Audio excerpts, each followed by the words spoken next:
jam 11 sampai subuh, sampai diberi kemampuan maghrib sampai subuh tanpa mengganggu. Kalau hari prai jajal uzlah, sehari semalam tidak keluar dari kamar, riyadhah betul-betul dipuasani. Kalau lebih 40 hari ya, kalau enggak 1 tahun 2 tahun, insya Allah Anda diangkat pada makom tajrid. Maka banyak pengamal muda-muda yang datang pada saya, Amda Yai, saya ngandung ya di wali, saya enggak nyambut gawe cukup. Ayo angger mujadah, ini anaknya tangga, dia keramat di rumah, ya dongon ijabah, datang dari saya ingin ke Jepang Yai, aku ya enek-enek ayam. Kamu neng omah dicukupi Allah, panganmu cukup, ya cukup. Kirang kata, ya wis Buddha, berangkat ke Jepang. Ternyata di sana enggak kerasan, pulang lagi. Makamu enggak neng Jepang, di sini aja, lihat tuh. Kamu njaluk tajrid keramat, mudah-mudahan keramat, cek kurang sugih nih, itulah manusia. Ya moga-moga kalau anaknya ada di sini, ya nggak susah omongi kamu. Ya orang itu harus sesuai dengan tingkatannya.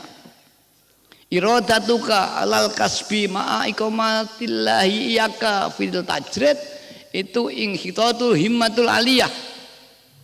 Barang siapa yang sudah dikai makom tajrid, makom tajrid itu nyepi, artinya tidak mencari golek pekerjaan, mek ndonga tok tawakal.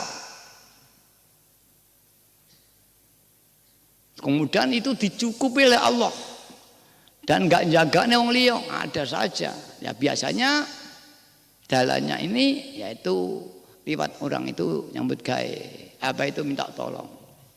Lah wis dikai makom kuwi kadang tong melirik yang lain. Loh, aku tajrid kok bae gak sugih-sugih. Wah iki. Akhirnya ingin bekerja. Saya ingin bekerja, ternyata gagal. Itu kelorot karena wis dimulani Allah, meneng nganggur kuwi dicukupi Allah walaupun tidak sebanyak orang yang bekerja. Tapi kalau dia melihat ke bawahnya, ya pekerja ini tukang macul, tukang kuli ya di bawahnya. Dia sudah makom tajrid, melihat Pak Bupati, melihat pabrik gudang garam. Itulah jadi tajrid katanya melarat.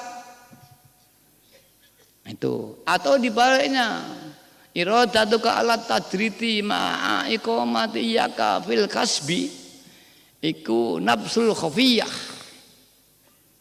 Wong sing cek makom kasab, makom nyambut gawe, terus dia pengen aku pengen keramat kaya Mbah Yai Majid, aku pengen keramat kaya Mbah Ma'ruf dan sebagainya.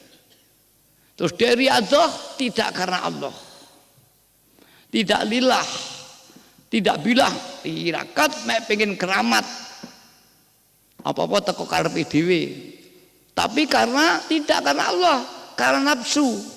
Karena pengen enak, wong keramat enak, gak nyambut gawe. Wis teko dhewe. Lah, wong sing riyadhah pengen keramat tapi gak karena Allah, hanya karena dia melihat orang-orang para tajridin, kuwi nafsul khafiyah. Ketoke kowe ingin dadi wong ahli ibadah.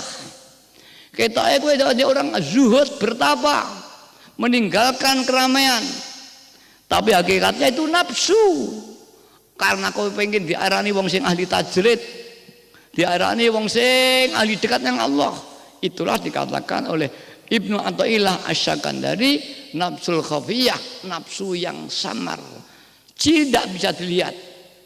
Tadi katakan nafsu sangat pandai sekali. Illa dengan irsyadul mursyid, yaitu bimbingan seorang guru.